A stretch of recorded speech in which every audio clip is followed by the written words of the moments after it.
प्रथमतः आम्ही कैलासाची प्रकाश परांजपे अभ्यासिका जी लोजवाला शक्ती सेंटरच्या वरती चालते, ती महापालिकेची एकमेव अभ्यासिका आहे. संपूर्ण जेवढ्या महापालिकेत अभ्यासिका चालतात या खाजगी चालतात, ही फक्त महापालिकेची आहे. आणि आज तुम्ही जर गेले 2-3 वर्ष बघितलं, ही 70 एक पोरं तिथे अभ्यास करतात.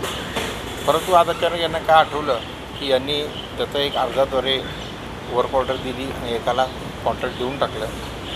पवार म्हणून कोणतरी कॉन्ट्रॅक्टर आहे आणि त्याच्याकडून महापालिका 10,000 रुपये महिना आकारणार आहे त्यांना. आणि यामध्ये तो काही सुविधा म्हणजे जी वायफायची सुविधा आहे ती पहिल्यापासून होती, AC पहिल्यापासून होतं, जे काही जी होती ते रिपेअर करणार आहे आणि टॉयलेट बाथरूम बनवणार. ह्या गोष्टी तो देण्यासाठी जर तो 200 रुपये जे पहिल्यापासून ती लोकं भरत होती, आज ही सगळी विद्यार्थी आहे, हे ग्रामीण भागातले विद्यार्थी आहेत, त्यांना 200 रुपये कसे जमा करतात ते त्यांना माहिती. कुणालाही 500 रुपये आणि 1000 रुपये परवडण्यासारखे नाही. यांनी सांगितलं की 1,000 रुपये आम्ही पहिले स्वीकारणार आणि नंतर जर मग 500 त्यानंतर वाढवण्यात येईल, असा प्रकार चालू आहे. तर आमचं म्हणणं एकच की उल्हासनगर महानगरची पालिका आहे, त्यामध्ये ह्या अभ्यासिका आहेत त्या फुकट चालवल्या जातात. मग कल्याण डोंबिवली महानगरपालिका प्रत्येक ठिकाणी व्यवसाय का बघते? आपण एखाद 2 अभ्यासिका फ्रीमध्ये नाही चालू शकत का? तर त्या संदर्भात ज्या काही रिपेअरिंगच्या विषय आहे, बाकडे रिपेअरिंग असेल, वायफायची सुविधा असेल, AC तर चालूच आहे आणि स्वच्छतेचा विषय असेल, हा महापालिकेने स्वतः द्यावा. त्या मुलांची दुसरी कोणतीही अपेक्षा नाही, कारण त्यांना इतर काही सुविधा नको आहेत. त्या 200 रुपयामध्ये ते आजही तयार आहेत. 70 जण 80 जण अजून काय त्यांचे विद्यार्थी वाढणार पण आहेत. आणि वरती पण त्याचे एक अभ्यासिका आहे, एक मोठं हे सगळं संगणक केंद्र आहे, तेही ओपन पडलं आहे. त्यानंतर बाजूला एक लायब्ररी आहे, लायब्ररीतलं एकही पुस्तक दिलं जात नाही आणि वरनं बोलतात की पुस्तकं चोरीला जातात. म्हणजे मुलं काय पुस्तक चोरत आहेत का? हा विषय योग्य आहे का? तर हा विषय आज आम्ही गुळे मॅडमकडे आत्ता मांडला आहे आणि आमची एकच या माध्यमातून मागणी आहे, जर तुम्हाला चालवता येत नसेल तर आम्ही महाराष्ट्र नवनिर्माण सेना ते चालवायला घेऊ, पण आम्ही फ्री सुविधा त्यांना देऊ मुलांना. आम्हाला आमच्या विद्यार्थ्यांना कुठल्याही प्रकारच्या सुविधा नको, फक्त जी 200 रुपये आत्तापर्यंत आकारले जातात तेवढेच द्यावे आणि नॉमिनल चेंजेस ते करून द्यावे, एवढंच आमचं मागणं. तर अर्जावरतीच टेंडरिंग झाली असं बोललं जातं. आता त्यांचं म्हणणं आहे की आम्ही अर्जावर देऊ शकतो, वर्क ऑर्डर देऊ शकतो आणि त्यांनी रिसर वर्क ऑर्डर पण दिली, अर्ज पण आमच्याकडे आहे.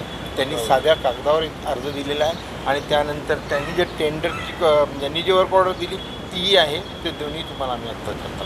एक्स्ट्रा त्यांच्या सुविधा नको आहे, ज्या की त्यांनी चहासाठी कॉफीसाठी केल्यात आणि ते म्हणतात की तुम्ही 10-20 रुपये त्याच्यासाठी एक्स्ट्रा द्या. आम्हाला त्याची काही सुविधा नाही. आमची भरती मेन म्हणजे जवळ आले, पोलीस भरती, MPS भरती, पोलीस भरती आता 2 महिन्यामध्ये निघेल आणि हे सगळं आता अचानकपणे एवढं त्यांनी आणलं आणि नाही देऊ शकत आम्ही एवढे. जर एवढं देणारं असतो आम्ही तर आम्ही दुसरीकडे मोठ्या ह्याच्यामध्ये लावू शकलो असतो. पण इथे येण्याचं कारण हे आहे, टिटवाळा आम्ही येतो तिकडून, पण इथे आल्यावर आम्हाला फक्त कल्याणमध्ये एकच लायब्ररी मिळते, तिथे अभ्यास करू शकतो. आणि तिथे पण जर एवढं त्यांनी फीज लावली तर आम्हाला दुसरं ऑप्शनच नाही काहीच हे होतं. मग आम्हाला अभ्यास करणार कुठे आम्ही? शांतता असते म्हणून आपण तिकडे येतो, पण तिकडे त्यांनी ती जर सुविधाच ठेवली नाही, बाकीच्या सुविधा आम्हाला त्यांच्या नको आहेत. आम्हाला जे आहे ती आम्हाला 200 रुपयामध्ये त्यांनी द्यावी. आम्हाला त्यांच्या एक्स्ट्रा सुविधा काही नको आहेत. टॉयलेट साफ जे आहे ते फक्त व्हावं, पाण्याची सुविधा त्यांच्याकडून आम्हाला मिळावी आणि वायफाय कनेक्शन आम्हाला मिळावं. दुसरं आम्हाला त्यांच्याकडून काहीच सुविधा नको आहे. मध्ये आधी ज्या सुविधा होत्या त्याच हव्यात, जास्त एक्स्ट्राचं त्यांचं आम्हाला काही नको. आमचा वायफाय आधीही होता, पण 5 महिने झालं वायफाय बंद आहे. तो जो आधी होता AC आधीही होती, आता त्यांनी नवीन असं काहीच दिलं नाही. पण पिण्याचं पाणी नाही आहे, तर आम्हाला पाणी पाहिजे आणि स्वच्छताही नाही आहे. सगळे चेअर वगैरे तुटलेले आहेत. आमची भांडणं होतात अक्षरशः बसण्यासाठी, कधी खूप गर्दी होते लायब्ररीमध्ये. आणि फ्री जे मुलं आहेत, काही मुलं 5 वाजता येतात जॉब करून, मग जर 7पर्यंत मुलींचा टायमिंग ठेवला तर मग बाकीच्या मुलींनी कुठे जायचं? किंवा जे जॉब करून मुलं येतात त्यांनी अभ्यास करायचा की नाही? म्हणजे प्रत्येक वेळेस लायब्ररीसाठी यासाठी आम्ही दरवेळेस रस्त्यावर येणं पण बरोबर नाही आहे ना. ही शासनाची कामं आहे की आम्हाला लायब्ररी देणं, महानगरपालिकेचं काम आहे आम्हाला लायब्ररी देणं. आणि 200 रुपये जी फी आहे बाकीच्या महानगरपालिका फ्रीमध्ये देत आहेत, आम्ही फ्रीमध्येही नाही मागत आहे.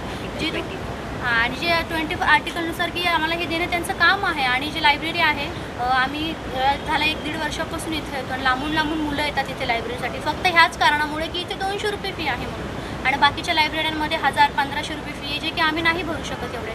त्यामुळे आम्ही इथे येतो आणि आम्हाला नोटीस वगैरे काहीच नाही दिली. अचानक येऊन की तुम्ही 2 दिवसांनी आमचे लॉकर जे आहेत पुस्तकं ठेवायला दिलेली आहेत ते तुम्ही खाली करा, नाहीतर मग तुम्ही पैसे भरा. आणि जर आत्ता त्यांनी 500 फी ठेवली आहे, काय गॅरंटी आहे की पुढच्या 2 ते 3 महिन्यामध्ये 700 किंवा 1000 रुपये नाही करणार. जर शिफ्ट वाईज जर गेली तर आम्हाला ते परवडणारच नाही शिफ्ट वाईज वगैरे देणं. कोणार्क, अपना शहर अपनी बातें.